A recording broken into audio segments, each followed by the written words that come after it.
uno de los inventos humanos más revolucionarios. La historia del tren es la historia de la expansión comercial, del imperio, de la libertad y del progreso. Lo cambió todo. Una tecnología totalmente transformadora. Su invención transforma el mundo para siempre. Nuestra forma de viajar, nuestros encuentros, incluso nuestra forma de pensar. Fue absolutamente revolucionario. De la edad de oro del vapor a los trenes de alta velocidad de hoy.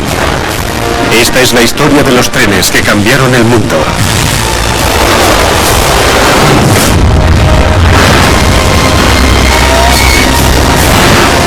Trenes que cambiaron el mundo. El mundo en movimiento.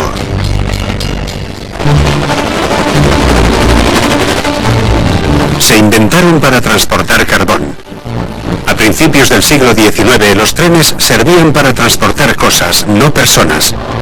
Pero desde un principio, para sorpresa de los ingenieros de ferrocarriles, la gente quiso subirse a esos trenes, ponerse de pie en los vagones de carbón y sentir el viento en el cabello, experimentar la emoción de ir más rápido que un carro tirado por un caballo.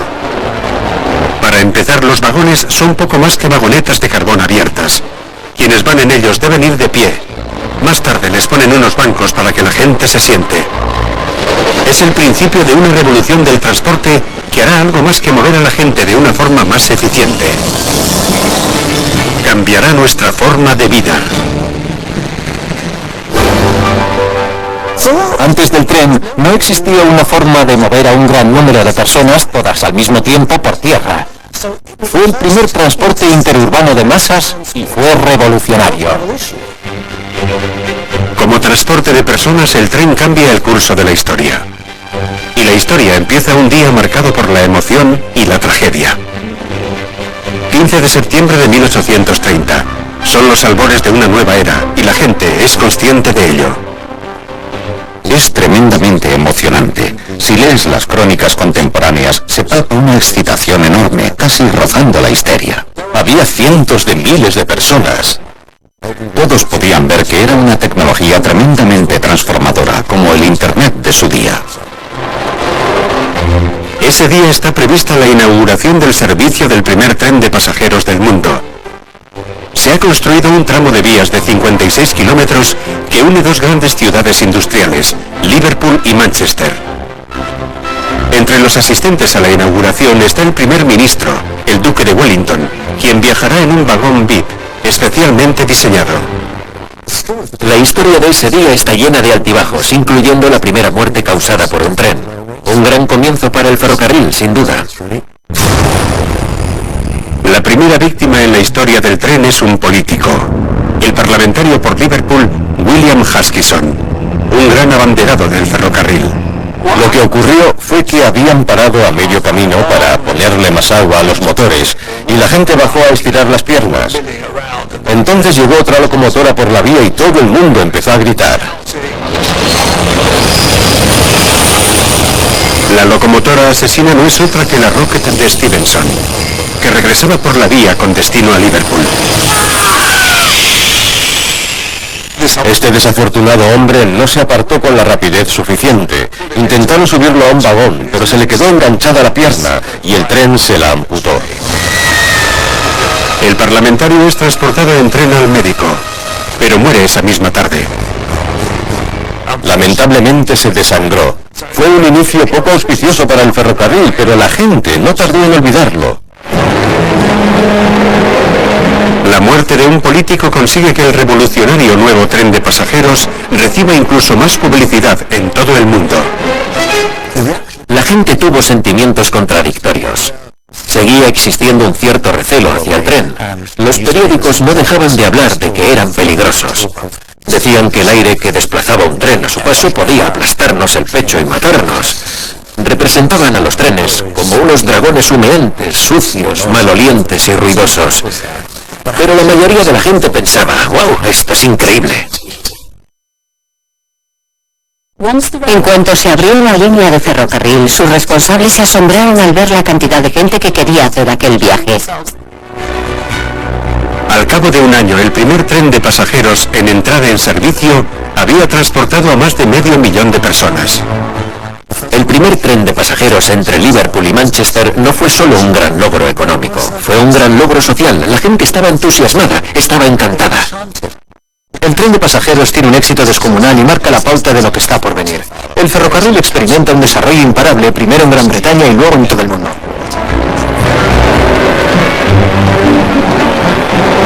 Aunque se habían adaptado los trenes de transporte de carbón para uso de pasajeros gracias a la incorporación de bancos de madera, seguían siendo muy incómodos. Los primeros días de los viajes en tren no fueron muy divertidos. Los vagones eran incómodos, muy inestables. Estaban basados en el diseño de las diligencias. Algunos no eran más que vagones de carga abiertos. La comodidad de los pasajeros no era una prioridad para las compañías de ferrocarril. Los pasajeros viajan expuestos a los elementos, rodeados de humo, vapor y carbonilla. Con frecuencia respiran aliviados al término del viaje. Los primeros trenes de pasajeros estaban diseñados para cubrir distancias cortas y no eran muy cómodos. Por ejemplo, si querías ir al baño tenías que esperar hasta la siguiente parada, o si eras un caballero podías aliviarte en una botella, uno de los artículos masculinos recién inventados. Estaba unida a una determinada parte de nuestro cuerpo y su contenido se vaciaba en una bolsa oculta en el pantalón. Si eras una dama, bueno, tendrías que usar un orinal o, conociendo la moral victoriana, mejor tener una vejiga resistente. Los trenes de carbón empiezan a convertirse en trenes de pasajeros. Los bancos son fijos, se les añade un techo y más tarde ventanas y puertas. Pero es en Estados Unidos, donde los viajes en tren son mucho más largos, donde surge una nueva clase de vagón de tren. Los primeros vagones de pasajeros de Estados Unidos se parecen a las diligencias tiradas por caballos. Son cortos y con una puerta a cada lado.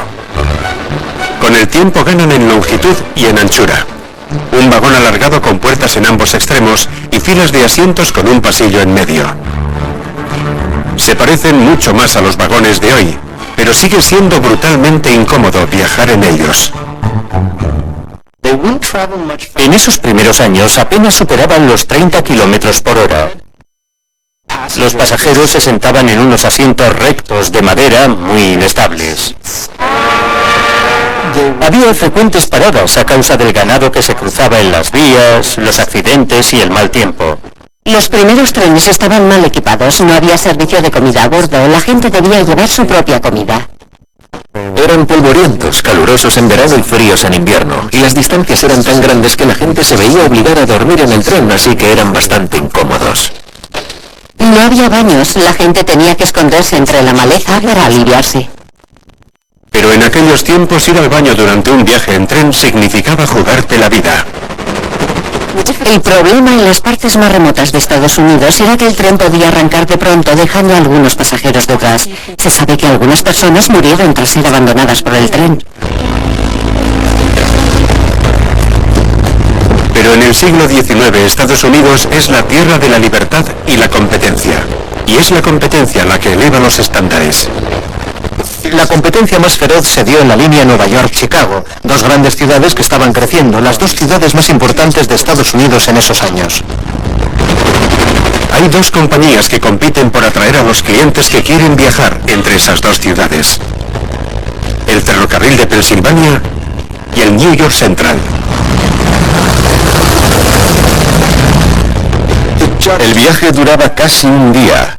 Al principio solían parar por la noche porque consideraban que era demasiado peligroso viajar, pero a partir de las décadas de 1840 y 50 los trenes circulaban de noche, aunque no estaban preparados para que la gente durmiera en ellos.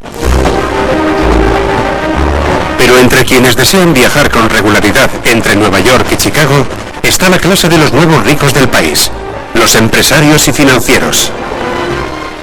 No había otra forma de viajar entre esas dos ciudades. Así que los ricos de entonces, J.P. Morgan, los Rothschild, los Roosevelt, viajaban en esos trenes. Y las compañías de ferrocarril buscaban su dinero. Los nuevos ricos de Estados Unidos están orgullosos de su dinero y no les avergüenza hacer ostentación de él y gastarlo.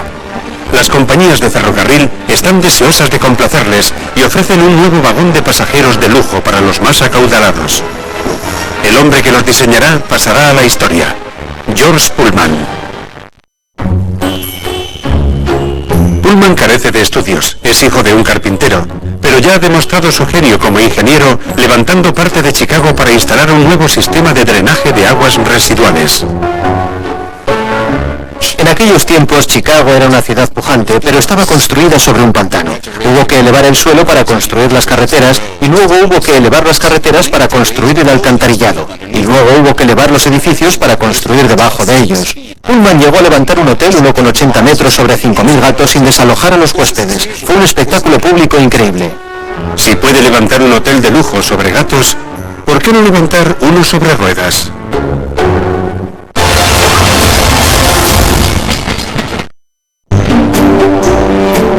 Estados Unidos es la tierra de las oportunidades, por lo que George Pullman funda su propia empresa para crear sus hoteles sobre ruedas. Pullman decidió que podía ganar dinero proporcionando un coche cama decente en el que poder dormir en los trenes nocturnos. En 1865 Pullman diseña un revolucionario coche de lujo llamado Pioneer. Tiene baños, servicio de comidas e incluso camas. Pullman creó un tipo de coche que parecía un hotel sobre raíles. El coche Pullman fue el primer intento de hacer los coches cama cómodos y aceptables para los viajeros de largas distancias. Eran coches anchos y altos, tenían unos maravillosos asientos y cortinas de terciopelo. No se había visto nada similar a excepción de los trenes utilizados por la realeza de la época. Para que los pasajeros viajen aún más cómodamente, Pullman incorpora un nuevo sistema de suspensión. Lo que hace Pullman es sustituir la ballesta tradicional por el muelle helicoidal. El problema con la suspensión de ballesta es que solo es buena en el plano vertical, mientras el muelle helicoidal, que es mucho más caro, tiene unas propiedades de amortiguación mucho mejores y es capaz de moverse en una gran variedad de posiciones, lo que supone un viaje más confortable para los pasajeros. Pullman no inventa la amortiguación por muelle helicoidal, pero es el primero en utilizarlo en trenes de pasajeros. Sus muelles amortiguaban al máximo cualquier posible problema en las vías. Parecía como si el vagón se deslizara como un transatlántico a lo largo de las vías. El lujo no es barato. Los vagones de Pullman son 5 veces más caros que un vagón normal. Pero el precio no detiene a las grandes compañías de ferrocarril. La Pennsylvania y la New York Central empiezan a comprar los coches Pullman y pronto otras compañías del país hacen lo propio. Los pasajeros más acaudalados pueden incluso comprar su propio coche Pullman especialmente diseñado para ellos. Enganchaban sus propios vagones, coches de lujo con todas las comodidades, provistos de sofás confortables para sentarse durante el día y un exquisito servicio de comidas. Posiblemente el ejemplo más extremo es el de J. Gould, uno de aquellos llamados varones ladrones, que llevaba detrás un vagón con una vaca a la que se ordeñaba a diario para que no le faltara jamás su propia leche recién ordeñada. Uno de los acaudalados europeos en viajar en uno de los coches de Pullman es el hijo de un banquero belga, George Nagelmakers. Nagelmakers se imagina un ferrocarril de larga distancia de lujo en Europa que cruce no uno, sino muchos países, y que una ciudades como París, Estrasburgo, Múnich, Viena y Budapest a lo largo de más de 3.000 kilómetros hasta llegar a Constantinopla, la actual Estambul, en el borde de Asia. El ferrocarril de pasajeros de lujo de Nagelmakers, inaugurado en 1883, se convertirá en el más famoso de la historia, el Orient Express. El Orient Express supuso un punto de inflexión. Viajar de París a Turquía eran palabras mayores, pero de pronto podías hacer el viaje en 3 días. Creó una forma de viajar en tren completamente nueva, el viaje transcontinental. El Orient Express hizo que viajar por Europa resultara rápido, pero no barato. Viajar sobre ruedas resultaba muy caro, porque no solo había que pagar el billete. Tenías que estar en condiciones de pagar las tarifas de los hoteles, dar propina al cochero, pagar las comidas en las paradas y afrontar todos los gastos derivados del viaje. Solo los ricos podían permitirse los viajes internacionales, y era a los ricos a quienes estaba dirigido el Orient Express. El servicio del Orient Express estaba diseñado para atraer a los más ricos, realeza, aristócratas, estrellas de Hollywood y empresarios acaudalados. Los pasajeros del Orient Express son muy glamurosos, pero puede que nadie tanto como el rey de Bulgaria, a quien hubiera sido muy interesante conocer en el tren. Pero era imposible que te toparas con él, porque era un entusiasta del vapor y solía viajar en la plataforma del maquinista de la locomotora, conduciéndola. Las grandes fortunas europeas son igual de excéntricas en sus demandas. Y con los altos precios se llega a un nivel de lujo sobre raíles nunca visto antes. Estamos hablando de unos niveles de lujo inconcebibles. Puedes pedir con anticipación tus vinos favoritos, viajar con tus perros, gatos y periquitos. Tus deseos son órdenes. Eres el rey de ese tren. En Estados Unidos los pasajeros son millonarios hechos a sí mismos en viaje de negocios. Pero Europa es un continente formado por envidiosas dinastías imperiales que compiten por seguir manteniendo su influencia y poder. El Orient Express se convierte en sinónimo de intrigas políticas y conspiraciones internacionales. El Orient Express se ganó el sobrenombre del Expreso de los Espías, porque los espías lo usaron mucho.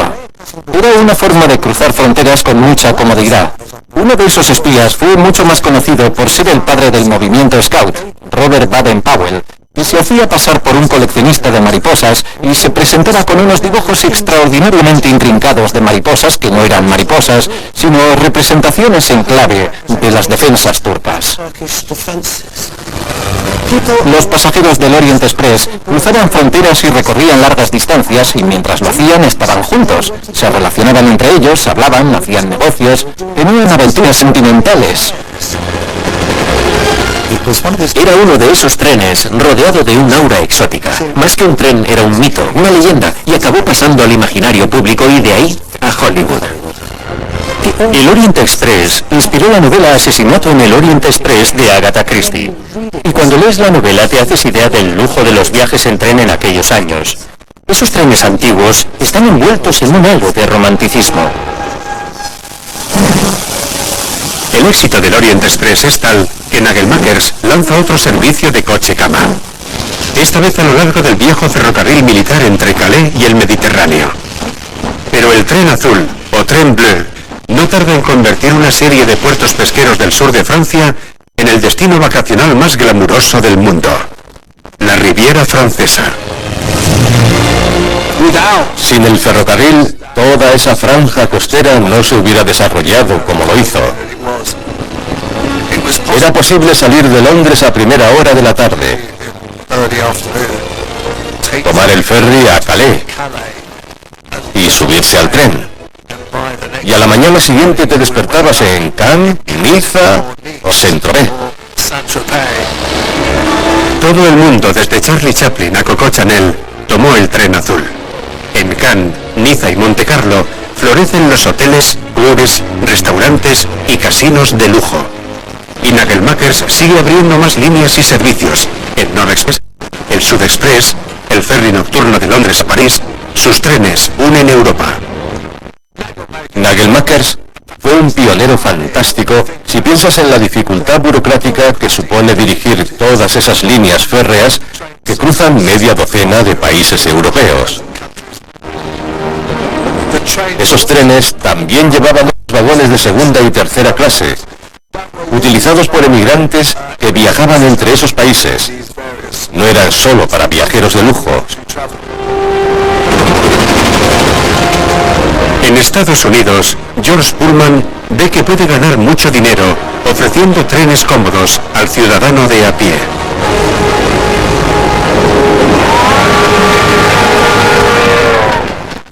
Si eres un empresario capitalista, la mejor forma de ganar mucho dinero no es vender bienes de lujo a los ricos, sino vender bienes de buena factura y bajo precio a millones de personas.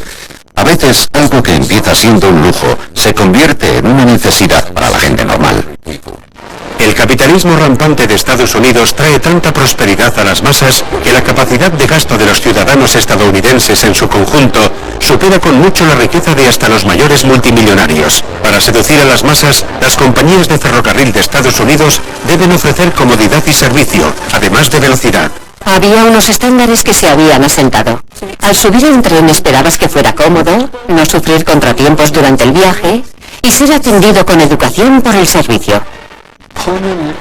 Pullman llevó cierto nivel de elegancia y refinamiento al tren. Hizo que viajar en tren fuera práctico y cómodo. En 1887, año en el que muere Pullman, hay circulando por Estados Unidos 2.500 de sus vagones. Los estadounidenses son cada vez más ricos y el coste de los bienes de lujo está bajando al mismo ritmo. Para 1920, 35 millones de estadounidenses al año viajan en vagones Pullman. Pero la gente normal no dedica mucho tiempo a recorrer largas distancias. La mayor parte de las veces, los viajes que tenemos que hacer son más cortos. Y para ofrecer servicio a estas masas que hacen recorridos más cortos, se crea un nuevo tipo de tren de pasajeros en Londres.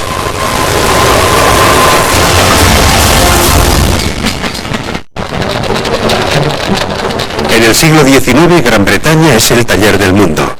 Y Londres es una capital pujante.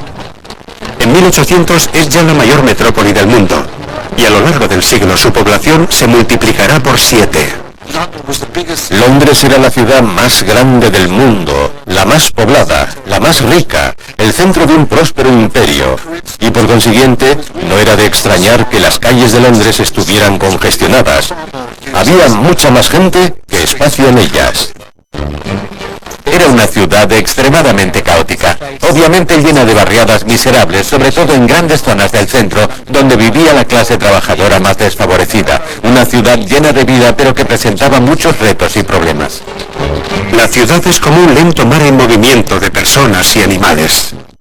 Podía llevarte una hora cruzar la ciudad en carro de caballos o en ómnibus.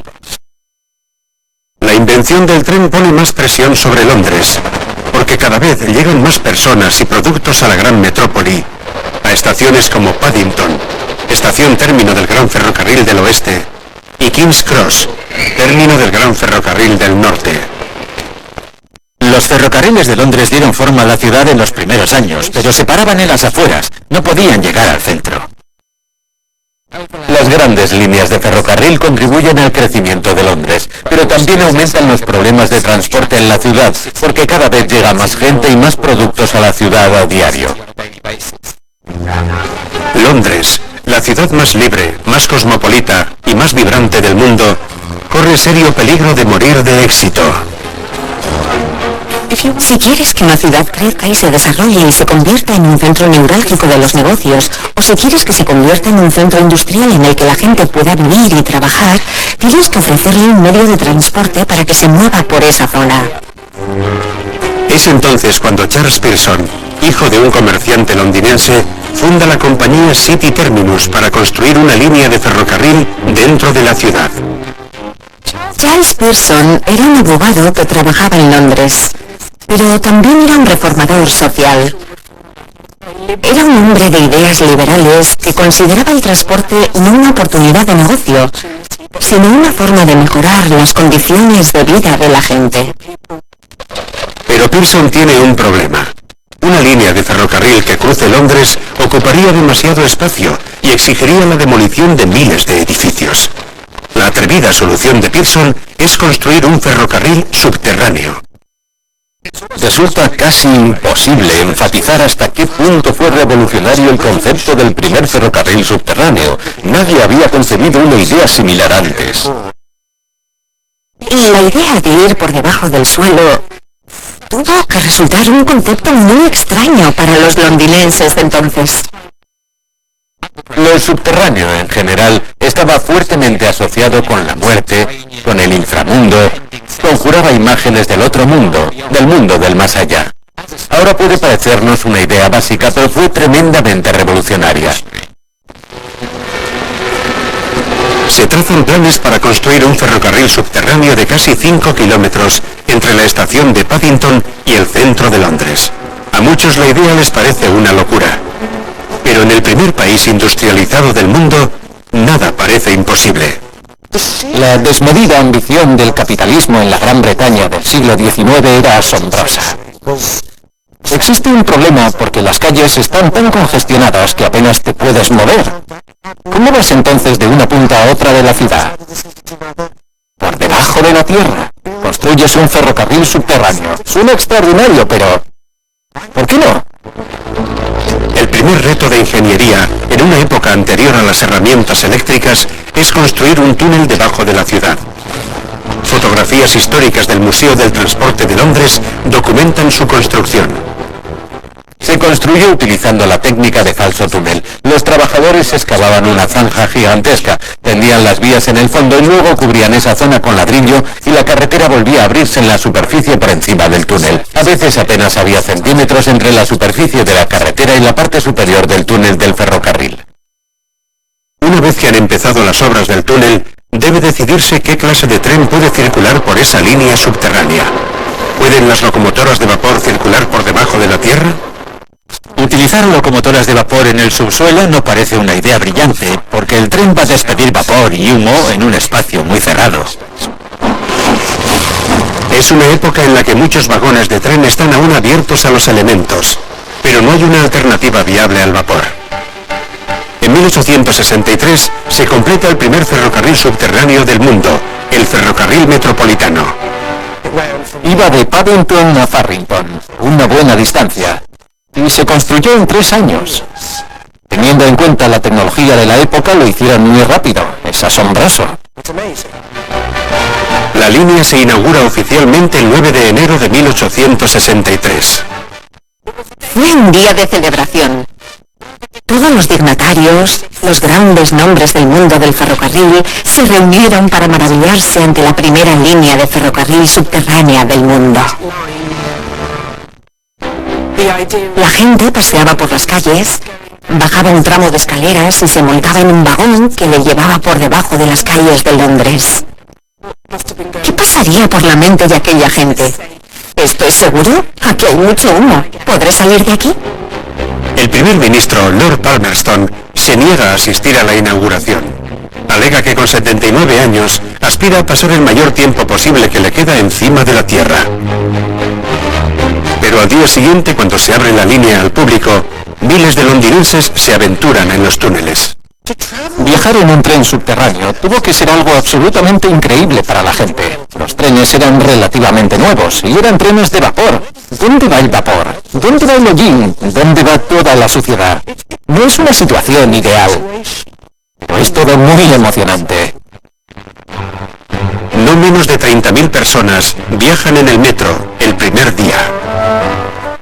El metro revolucionó el transporte en Londres. Trayectos en los que antes tardabas 1 hora y media podían hacerse en metro en 18 minutos. Al final de su primer año, 12 millones de pasajeros habían utilizado la línea metropolitana.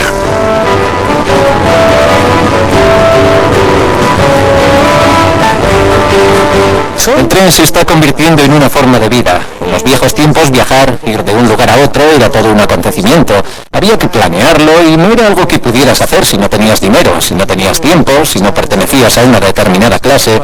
Pues bien, todo eso había dejado de ser cierto. Puedes subirte a un tren, bajarte en el otro extremo y luego regresar el mismo día. Viajar es para las masas ahora. La actitud de la gente hacia el tren cambia porque ya no quieren viajar solo 1 vez o 2 al año. Viajar ya no significa embarcarse en una experiencia asombrosa. Viajar es ahora un producto de consumo, algo que la gente quiere hacer y que requiere distintos tipos de trenes y diferentes formas de viajar.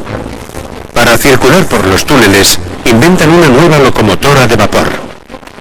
Este es un precioso modelo a escala de una locomotora Beyer Peacock clase A fabricada en 1864 para el ferrocarril metropolitano. Es una de las primeras locomotoras del mundo fabricadas para un ferrocarril subterráneo. Presenta 2 características diseñadas para adaptarse a ese entorno, las líneas de ferrocarril subterráneas. La primera es que transporta el coque en la parte de atrás. No hay carbón en esta carbonera, ahora se quema de forma más limpia en el subsuelo. Pero esto en la parte delantera es lo más interesante. Es el aparato de condensación que absorbe el vapor de los cilindros antes de que salga por la chimenea. Lo transporta a este tanque lateral donde se enfría y se recicla en el sistema. Eso lo hace mucho más eficiente. Estas locomotoras tuvieron tanto éxito que se utilizaron en el metro durante décadas. El éxito de la línea metropolitana hizo posible la enorme expansión de la red del metro. Se crearon y se desarrollaron con rapidez toda una serie de nuevas compañías de ferrocarril. Es una sociedad que parece dispuesta a abrazar de forma activa nuevas ideas a pesar de su naturaleza revolucionaria. Se siente motivada por una sensación de desarrollo, negocios y cambio. Pero la velocidad a la que se viaja por la ciudad no es el único problema al que se enfrentan los londinenses. La ciudad está llena a reventar. Los londinenses vivían apiñados unos encima de los otros, en espacios muy confinados. Eso ayuda a la propagación de las enfermedades. Y los más pobres eran quienes más lo sufrían. Antes del metro no existe una forma rápida de entrar y salir de la ciudad. Las masas que trabajan aquí se ven también obligadas a vivir aquí. Pero la rápida ampliación de la red de metro lo cambia todo. El primer sistema de metro del mundo transformó de forma inmediata la suerte de muchos londinenses. El centro de la ciudad no solo estaba lleno de bloques de oficinas, como en la actualidad. También había barriadas miserables. Y el metro permitió que la gente pudiera vivir más lejos del centro de la ciudad. Las tranquilas poblaciones rurales de la periferia de Londres se transforman rápidamente en barrios a los que se puede ir en tren. Hendon, por ejemplo, era un pequeño pueblo hasta que llegó el ferrocarril y lo transformó en un bullicioso centro urbano. Un lugar como Morden, antes de la llegada del metro, tenía una casa de campo y un pub. En cuestión de 5 años había 13.000 personas viviendo allí. En cuanto se abría una línea, se desarrollaba esa zona. Ese fue el patrón en todos los lugares a los que llegaba la red de metro. Las familias que vivían de alquiler, hacinadas en casuchas en el centro de la ciudad, pueden permitirse comprar su propia casa con jardín en una calle arbolada de las afueras. La ciudad es cada vez más un lugar donde trabajar y divertirse. El metro permitió también el rápido desarrollo del centro de la ciudad. Se levantaron grandes edificios de oficinas y en el este de la ciudad se levantaron fábricas más grandes porque podían atraer a trabajadores de lugares más lejanos. La red de metro era vital para que la gente llegara a su trabajo, pero también era vital a la hora de llevar a la gente a las tiendas y zonas de ocio. Gracias a la red de metro, la gente cada vez tenía más fácil viajar al centro de Londres para divertirse. Por ejemplo, Whiteley's en Bayswater son unos grandes almacenes que se levantaron deliberadamente cerca de una estación de metro, porque era un punto de fácil acceso para los clientes de todo Londres. La vida de los londinenses y la propia configuración de la ciudad ha cambiado para siempre. Y esta transformación marca la pauta del aspecto que debe tener una ciudad moderna. El metro ha cambiado la ciudad de muchas formas. La mayoría nos movemos por Londres siguiendo el mapa del metro, el diagrama. Si no conoces un nombre es posiblemente porque no está en el mapa del metro. Ha permitido el comercio, ha permitido moverse a la gente, ha permitido que ocurra todo, es el corazón y las venas palpitantes de Londres. El ferrocarril ha creado el Londres moderno, tal y como lo conocemos. A principios del siglo XX, tanto los túneles como los trenes que circulan por ellos son cada vez más avanzados. Los túneles son más pequeños y resistentes, y los trenes son más limpios y rápidos. Si vas a abrir un túnel bajo las calles de Londres, necesitas anillos tuneladores de hierro fundido como estos. Hay que insertarlos y colocarlos en su lugar. Y por último hay que inyectar hormigón debajo para reforzar la sustentación. Una variación de esta técnica aún se utiliza hoy en día. Los túneles eran relativamente pequeños comparados con los excavados para el ferrocarril metropolitano, así que si querías utilizar una locomotora de vapor en ese entorno, pronto se hacía imposible respirar. Lo que significa que la tecnología de las máquinas a vapor no servía en esos túneles. Se necesitaba una nueva forma de energía, una innovación energética que impulsara al mundo industrial hacia una excitante nueva era. Le corresponderá a la siguiente gran nación industrial del mundo fabricar un tren eléctrico supereficiente que cambiará la forma de trabajar en el mundo.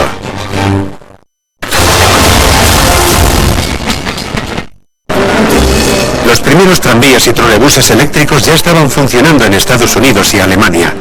Así que los británicos optan ahora por trenes eléctricos para su metro. La propulsión eléctrica no era totalmente nueva, pero Gran Bretaña fue el primer país en usar trenes eléctricos subterráneos. Pero se necesitará tiempo para perfeccionar esta nueva clase de locomotoras. Las primeras locomotoras tenían problemas en el extremo norte de la línea, porque había una cuesta, y a veces los trenes tenían que retroceder porque no llegaban arriba y tenían que volver a intentarlo.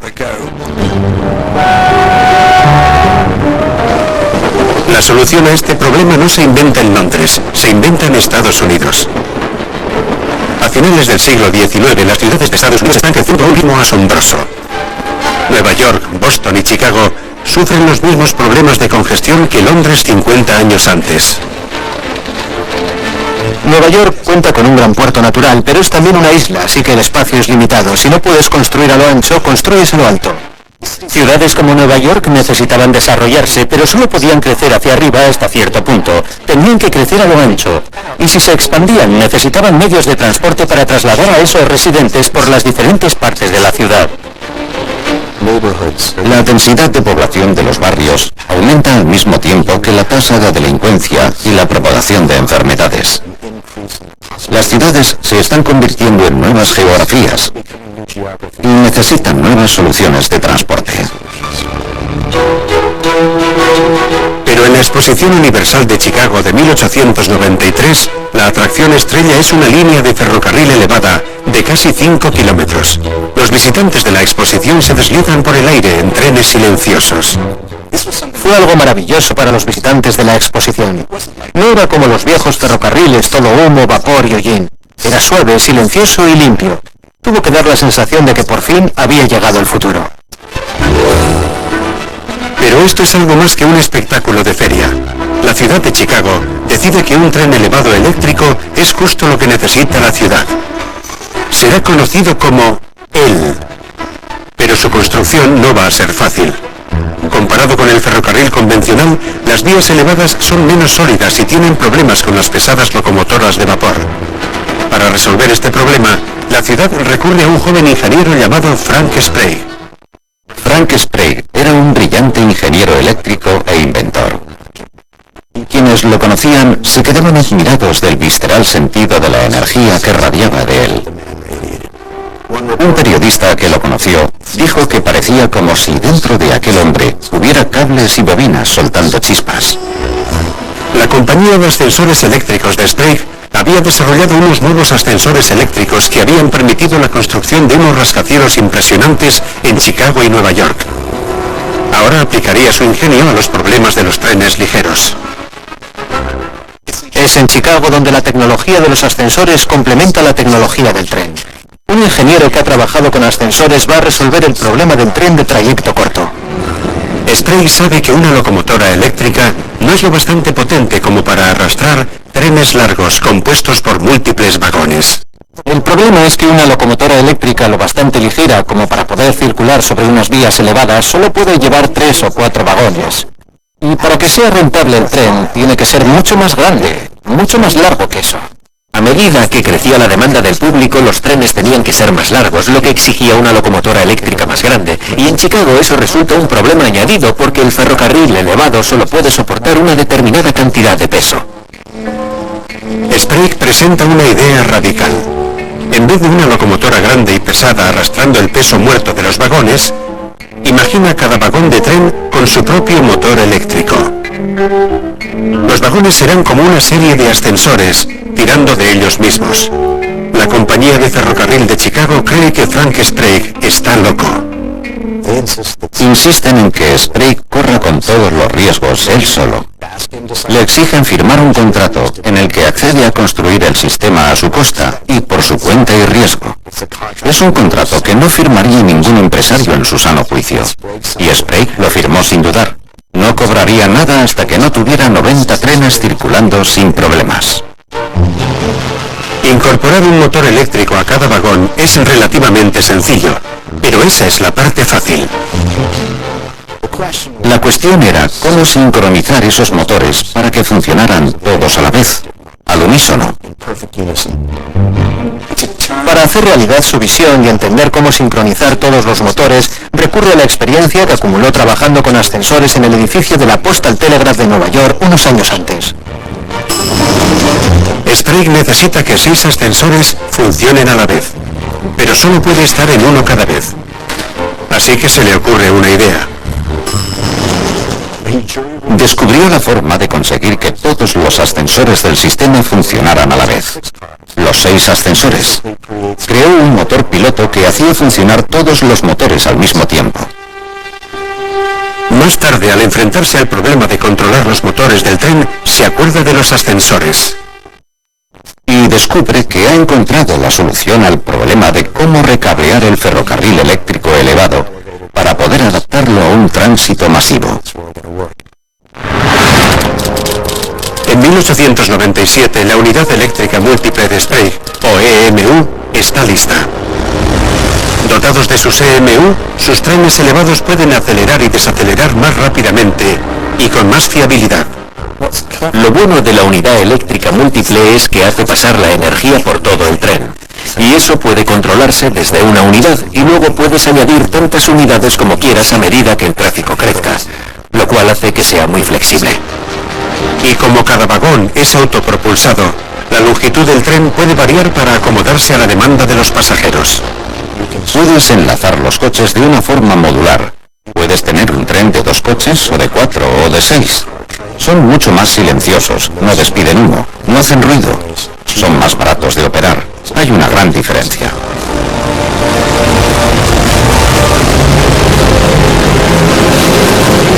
La EMU de Sprague abre una nueva era de transporte eléctrico de masas. La tecnología que inventa se utiliza en la construcción del metro de Nueva York en 1904. En Gran Bretaña, las EMUs de Sprague no tardan en ser incorporadas a los trenes del metro de Londres. El sistema que diseñó Frank Sprague es lo que hace que funcionen los metros y lo que hace que sigan funcionando hoy en día.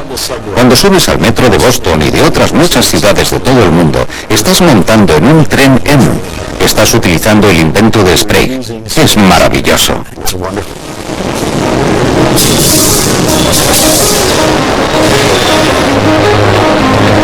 La llegada de trenes eléctricos rápidos, eficientes y cómodos provoca la expansión de las líneas de metro, lo cual posibilita el crecimiento de las ciudades. Ciudades en las que la gente ya no está obligada a vivir, sino que elige vivir en ellas. Lo que el transporte permitió hacer a la gente fue replantearse sus opciones. Ahora puedo vivir un poco más lejos, en una zona menos poblada. Puedo tener un mejor nivel de vida y puedo viajar tranquilamente hasta mi lugar de trabajo. Ya sea por debajo del suelo o por encima de nuestras cabezas, hoy en día todas las grandes ciudades confían en ferrocarriles urbanos con paradas cortas, de Moscú a Shanghái y de Nueva Delhi a Ciudad de México. El metro y los trenes urbanos han revolucionado la forma de trabajar en las ciudades.